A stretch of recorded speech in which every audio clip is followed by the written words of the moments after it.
Over the past few years, I've been getting a lot of back pain from working, studying, or bad posture. Today, I'm going to fix that by using ChatGPT to fix my back pain. And I'm going to show you prompts that you could use to do the same.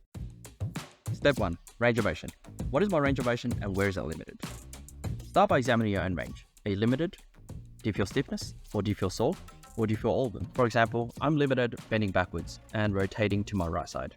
I feel stiffness and slight soreness. It's also important to note down the activities that bring on the pain, such as desk work or sitting longer than 30 minutes. Step 2. It's time to have ChatGPT examine your back. You're a physio. Help me with my back pain based on my limitation and symptoms. And then you're going to input your range. For example, my extension was limited with stiffness and soreness. My rotation on the right side was limited by stiffness and soreness. And lastly, sitting on my desk for longer than 30 minutes increased my soreness and stiffness. You can get the prompt in the description box below. And hit enter.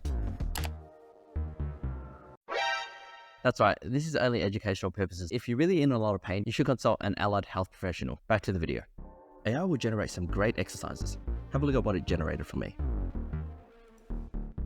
And we're finally up to the rehab stage. Before we start, we need to know how much we need to do and how frequently. Let's ask AI. Great, it's giving me how many sets I need to do, how many reps, and how frequently I need to do it in a week. If you're not well versed with exercises, you can always look this up on YouTube and get a good idea of how to do it. And make sure you stick by the recommendations. This has immensely improved my back pain. With my back pain in control, I now ask AI to make me a maintenance program to help prevent back pain. And it's as simple as rinse and repeat steps 2 and 3.